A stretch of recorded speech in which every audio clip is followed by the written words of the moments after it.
प्रेम के साथ ले। बोलिए श्री सद्गुरु महाराज की जय, श्री सद्गुरु महाराज की जय, श्री सद्गुरु महाराज की जय।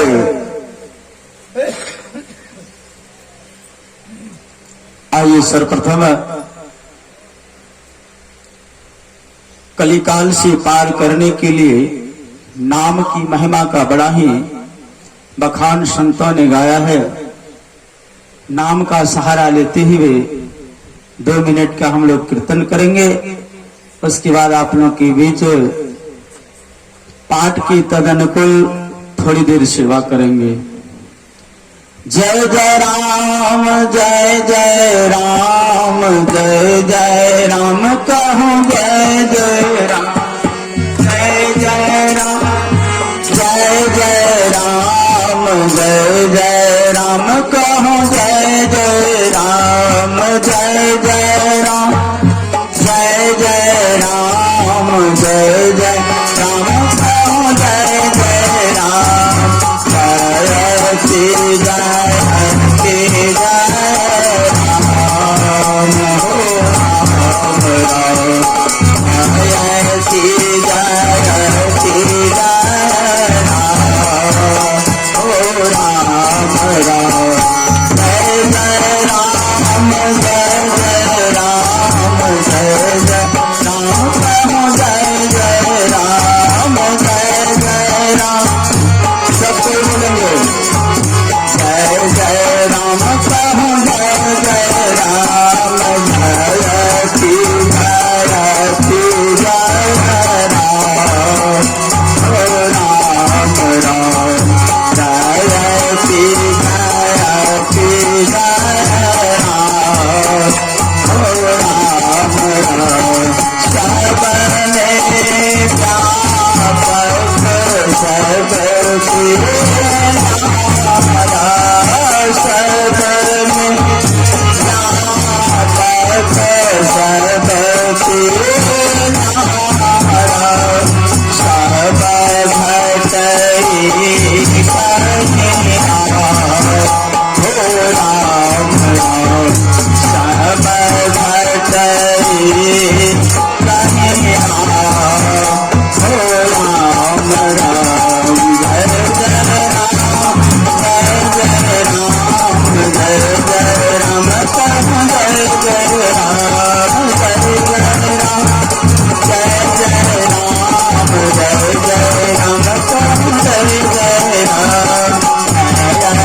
जय श्री जय राम राम राम। सबने व्यापक सबकी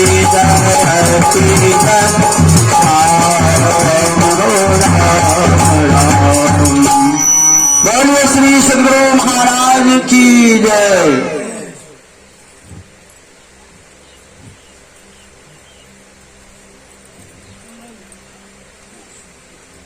प्रातःकालीन में हम लोग पाठ श्रवण कर रहे थे।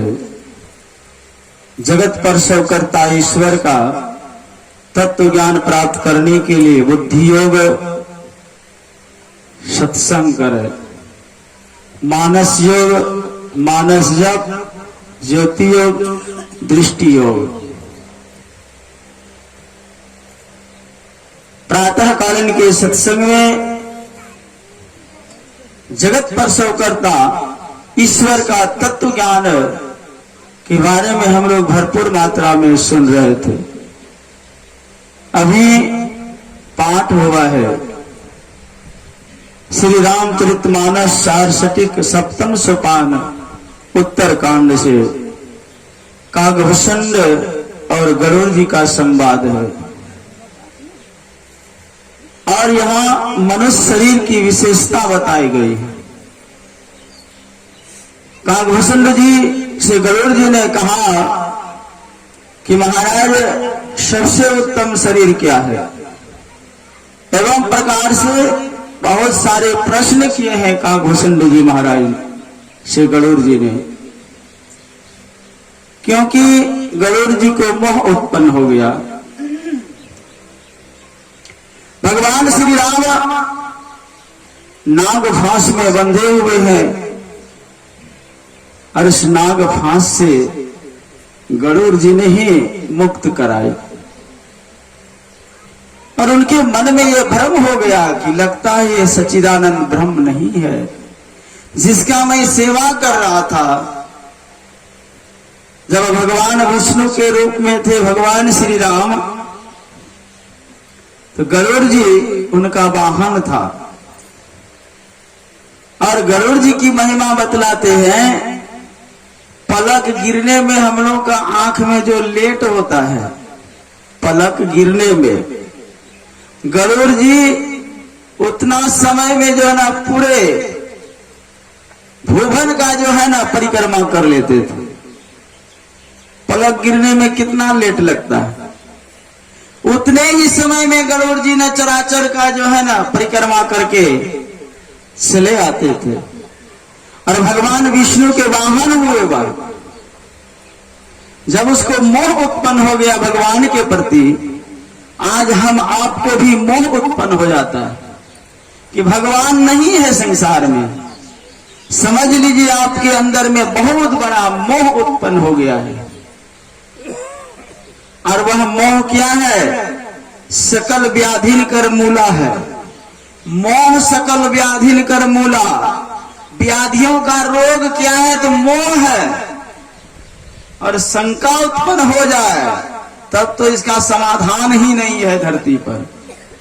जिसके प्रति जिसको शंका हो जाए, अगर पति को पत्नी के प्रति शंका हो जाए, पत्नी को पति के प्रति शंका हो जाए, गुरु को शिष्य के प्रति और शिष्य को गुरु के प्रति, तो कभी भी ये शंका का समाधान नहीं हो सकता है। और शंका का समाधान तभी होगा, भगवान शंकर ने कहा, जब बाहुकाल करिए सतसंगा तब ही हो ये सब संशय भंगा। बहुत जन्मों जन्मों तक जो हम लोग को सत्संग करना पड़ेगा, तब संशय दूर होगा। आज वही काकभूषण जी महाराज से प्रश्न जब किया गरुड़ जी ने, इसने क्या कहा? ऐसे बहुत सारे वर्णन करते हुए कहा, नर समान नहीं कौन हो दे, जीव चरा चर जाचत जे। कहा, हे गरुड़ जी, मनुष्य शरीर के समान दूसरा कोई शरीर संसार में है ही नहीं।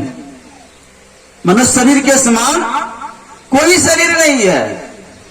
तो हम आप कहेंगे कि हम लोग मनुष्य शरीर में हैं और हम लोग देवता का सेवा करते हैं, भगवान का गुणानुवाद करते हैं, भूत प्रेत की पूजा करते हैं, तो ये तब तो बेकार हो जाएगा।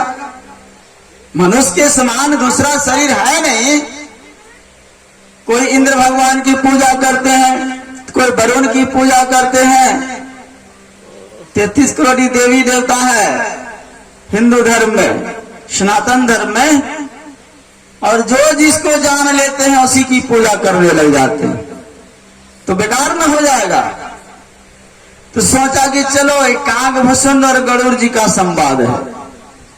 तो काकभूषण जी हुआ कौआ और गरुड़ जी हो गया पक्षियों का राजा। और कौवा तो हुआ, लेकिन कौवा को कोई छत पर बैठ करके अगर कुछ बोलने लग जाए तो आप उसको भगा देते हैं, कौवा बोल रहा है, भगा देते हैं उसको। लेकिन यहां संवाद बड़ा ही गंभीर है। अगर मान लिया जाए कि मनुष्य ही शरीर सबसे उत्तम शरीर है, नर समान नहीं कौन देही, तो यहां तो मनुष्य का उदाहरण होना चाहिए ना। और मनुष्य जो है ना अपने आप में बड़ाई करते अपने आप में, लेकिन यहाँ कौवा का और गरुड़ का क्या संवाद हो गया? ये कौवा कौन थे और गरुड़ कौन थे, ये भी हम आपको प्रश्न का उत्तर का जवाब देना। पूर्व जन्म की कथा है इन लोगों का। पूर्व जन्म में काकभूषण जी महाराज भी जो है ना मनुष्य ही रूप में थे और ब्राह्मण थे। ये सारा प्रसंग रामचरितमानस में है, लेकिन कारणवश गुरु के आगे करे गुरुवाई ताको नरक लिखा है भाई, नहीं करर करर करते थे लोग महर्षि के सामने। कहा तुम कौवा कैसा बोलता है, चलो तुम कौवा ही हो जाओ, कौवा ही बन जाओ। एक बार हर मंदिर जपत रहो शिव नाम, गुरु आए अभिमान ते उठ नहीं किन्न प्रणाम। सो दयाल नहीं कहूं कछु उर्न रोष लवलेश, अति अग अपमानता सही नहीं सके महेश। गुरु का अपमान जो है ना भगवान शंकर भी नहीं सहन कर पाए और उसको श्राप दे, अरे मूर्ख कहीं का, तुम अजगर के तरफ बैठे रहे, जाओ अजगर जोनी में भी चले जाओ। बहुत सारे जोनी प्राप्त किया है उसको, बहुत सारी लंबी चौड़ी कहानी है काकभूषण के बारे में। लेकिन विचार करें, कौवा होते हुए भी राम नाम की महिमा का बखान करते हैं, और आज हम लोग मनुष्य होते हुए भी राम नाम की महिमा को छोड़ देते हैं। कौवा होकर के भी कह रहे हैं कि मनुष्य शरीर बड़ा उत्तम शरीर है, और भगवान का नाम के बारे में राम नाम चिंतामणि सुंदर। हे गरुड़, जिसके हृदय में यह आ जाए तो वह बड़ा ही भाग्यशाली है। काकभूषण जी कह रहे हैं कौवा होकर के भी राम की महिमा का बखान जब रामचरितमानस को पढ़ेंगे तो लगेगा कि अरे ये कौवा तो नहीं है, देखने में कौवा है लेकिन अंदर में तो भगवान की राम की भक्ति है। आज हम लोग देखने में तो मनुष्य हैं, लेकिन क्या अंदर में राम की भक्ति है, भगवान की भक्ति है? कभी आप दिन भर में एक बार राम राम बोले? नहीं बोलते हैं। राजस्थान हम लोग जाते हैं ना, तो वहां पर छोटा से लेके बड़ा तक राम राम राम राम बाबा जी, राम राम दादाजी, मतलब राम राम से फुर्सत ही नहीं होगा वहां। और वहां की माताएं नगर कीर्तन करती है, भोरे भोरे उठ करके माइक लगा करके हरे राम हरे कृष्ण करते हैं। नगर कीर्तन गांव के लोगों को जगाती है माताएं सब।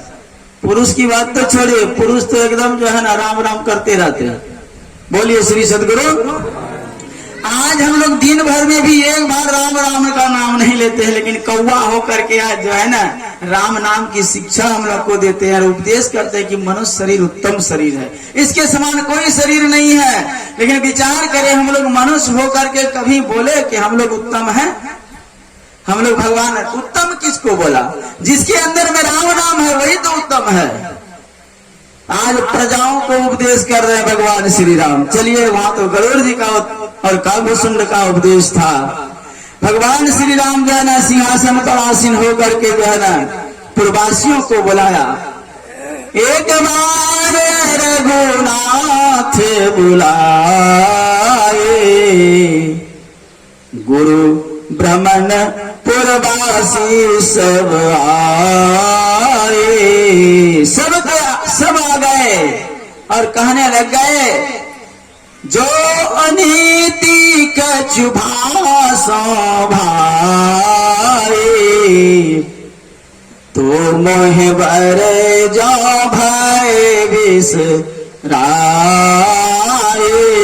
भगवान श्री राम सिंहासन पर आसीन है और भगवान एक बार बुलाए तो गुरु आ गए, ब्राह्मण आ गए, पूर्ववासी सब के सब आ गए और सबको कहने लगे कि भाई हम अगर अनीति कुछ बातें करेंगे तो मुझे भय विसरा करके ये मत सोचे कि ये भगवान है हमको दंडित करेंगे, ऐसा मत सोचिएगा। उधर से जो है ना मुझे रोक दीजिएगा, ये भगवान आप यहाँ गलती बोल रहे हैं। अगर हम गलती बोलेंगे तब, अगर सही बोलेंगे तो इसको थोड़ा सा आप लोग विचार कीजिएगा। और भगवान ने क्या कहा? जीवन मुक्त ब्रह्म पर चरित सुनहि तज ध्यान, जे हरि कथा न करहि रति तिनके ही पासान। उसमें भी कहा, जो जीते जी ब्रह्म पद के आगे पहुंच गए हैं महापुरुष, संत महापुरुष, वो भी समाधि को छोड़ करके सत्संग के वचनों को सुनने के लिए आते हैं। और जो लोग यहाँ रहते हुए, गांव में रहते हुए सत्संग में नहीं आते हैं, तो उसका हृदय ही पत्थल है, पत्थल। क्या हम लोग पत्थल बनना चाहते हैं? नहीं बनना चाहते। इसलिए यथासंभव जहां भी सत्कर्म हो, सत ज्ञान हो, आकर के सुन करके समझ करके अपने जीवन में धारण करें। श्री सद्गुरु भगवान ने क्या कहा? बड़े भाग मानुष तन पावा, सुर दुर्लभ सब ग्रंथ ही गावा। बड़े भाग से मनुष्य का शरीर मिलता है। सुर मतलब होता है देवता, दुर्लभ है उसको यह मनुष्य का शरीर। अब विचार कीजिए, मनुष्य शरीर प्राप्त करने के लिए इंद्र, वरुण, कुबेर आदि जितने भी देवी देवता हैं ललायित है कि हमको मनुष्य का शरीर मिल जाए, मनुष्य का शरीर मुझे मिल जाए। और मनुष्य का शरीर तो मनुष्य का शरीर, मनुष्य शरीर अगर हम लोग को मिल गया है, भगवान राम ने एक जगह कहा है, बड़े भाग पाइए सत्संगा, बिनहि प्रयास होहि भव भंगा। मनुष्य शरीर अगर हम लोग को मिल गया है, देखिए देवताओं को भी दुर्लभ है और उतना कीमती चीज हम लोग को मिला हुआ है। लेकिन यहाँ फिर कहते हैं मनुष्य शरीर मिलने के बाद भी अगर हम आप सत्संग नहीं मिला है हमारे जीवन में, कहते हैं मनुष्य शरीर से भी विशेष करके जो है ना, बड़े भाग पाइए सत्संगा। मनुष्य शरीर प्राप्त हो जाना ये तो साधारण यहाँ समझ रहे हैं, लेकिन देवता लोग ललायत रहते हैं कि मुझे मनुष्य शरीर मिल जाए, उसके लिए दुर्लभ है। और मनुष्य शरीर मिल गया है और इसमें अगर यदि सत्संग नहीं मिला है तो वो प्राणी जो है ना, और उसको बड़ा दुर्लभ है। सत्संग मिलना बड़ा दुर्लभ है, परमात्मा का अंग मिलना बड़ा दुर्लभ है उसके जीवन में। और जिसको सत्संग मिल गया, मनुष्य शरीर मिल गया, उसी के बारे में भगवान आज यहाँ पर बखान कर रहे हैं कि वह बड़भागी आदमी है, बड़भागी है। क्यों है बड़भागी? साधन धाम मोक्ष करे द्वारा, पाए न जे परलोक सवारा। जिसको सत्संग मिल जाता है उनको साधन करने के लिए जो है ना, जुक्ति मिल जाती है।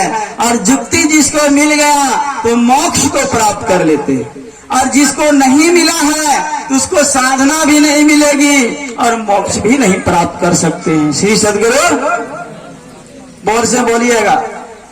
हाँ, थोड़ा खा पी के आएंगे नहीं। श्री सद्गुरु महाराज की जय। अगर सत्संग मिल गया तो बड़भागी है मनुष्य शरीर प्राप्त होने पर। और देवताओं के पास क्या है? ना तो सत्संग है, न तो यह मनुष्य शरीर है, वो सिर्फ सुख भोग रहा है। तुलसी साहब जी महाराज ने कहा, नर तन दुर्लभ देव को सब कोई कहत पुकार, सब कोई कहत पुकार, देव दे ही नहीं पावे। ऐसे मूर्ख लोग स्वर्ग की आस लगावे, पुण्य छिन्न सोई देव स्वर्ग से नरक में आवे। भर में चारी खाने पुण्य कहीं ते ही रिझावे, तुलसी सतमत तत गहे, स्वर्ग पर करूं खखार। विचार कीजिए, हम लोग खखार कहाँ करते हैं? कहाँ करते हैं खखार? अगर खखार यहाँ लग जाए तो कहाँ जाएंगे आप?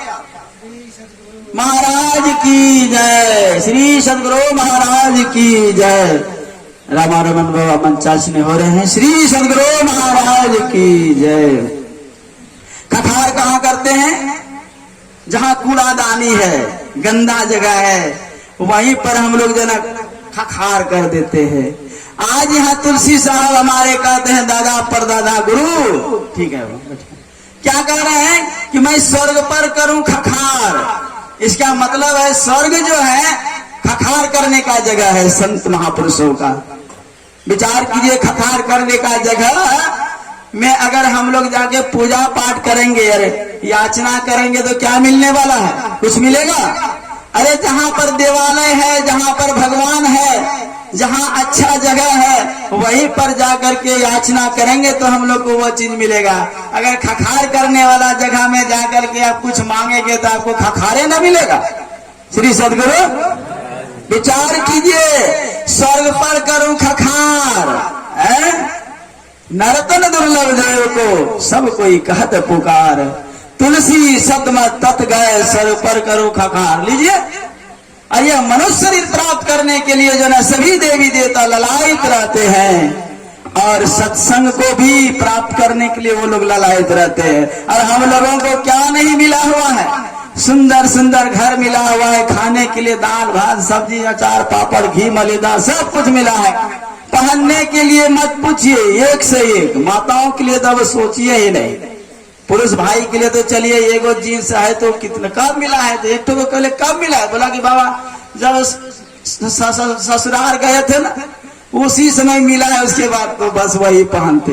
मौका नहीं है बेचारे को मेला ठेला जाने का, उसके लिए तो एक एगो है। माताओं के लिए तो हरदम जो है ना रंग बिरंग का पहनती है। कमी क्या है हम लोग को?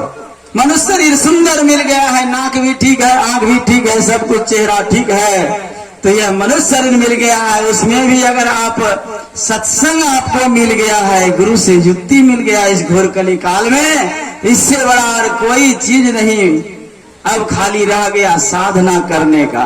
आप साधना कीजिए, साधन धाम मोक्ष कर द्वारा पाए न जेहि परलोक स्वारा। अब साधना की युक्ति को जान करके आप थोड़ा थोड़ा अंदर में अभ्यास करेंगे तो यह मनुष्य शरीर शाश्वत रह जाएगा, शाश्वत रह जाएगा। नहीं तो आवागमन के चक्र में जीव जब चला जाएगा तो फिर कुत्ता गधा सियार वगैरह जो है ना कृमि पशु पक्षी में जाएगा, यह शरीर बर्बाद हो जाएगा। यह सुंदर शरीर अगर बार बार चाहते हैं तो हम लोग को साधना ही करनी पड़ेगी। यही मनुष्य शरीर की विशेषता है। अगर हम लोग इस मनुष्य शरीर में आकर के नहीं अगर कुछ प्राप्त करेंगे हम लोग का यह मनुष्य शरीर व्यर्थ ही चला जाएगा। कहने सुनने की बड़ी उदाहरण है, एक से उदाहरण है। कबीर साहब ने कहा यह मानव तन है हीरा। लीजिए, यह हीरा है, हीरा का तुलना दिया। हीरा का कोई कीमत नहीं है, अनमोल है, और ये मनुष्य शरीर भी अनमोल मिला हुआ है। लेकिन मूर्ख समझे इसको खीरा, खीरा ने कच कच खा करके खत्म कर दीजिए। हीरा मत समझिए, ये हीरा मनुष्य शरीर मिला। बहुत एक से एक महात्माओं का उदाहरण और शास्त्र का उदाहरण है मनुष्य शरीर के बारे में। सिर्फ हम आपको मनुष्य बन करके साधना करनी है और साधना का विधि संतों से जाननी है। और ऐसे संत का यहाँ हम लोग का आगमन हो गया है। गुरु महाराज की कृपा से यह सत्संग हो रहा है। आप लोग धन्य है जो कि बहुत आगे भर गए, और जो नहीं आ पाए उनसे निवेदन है आप भी आके अपना जगह ले लें और अपने जीवन को कल्याण करें। बोलिए श्री सदगुरु महाराज की जय।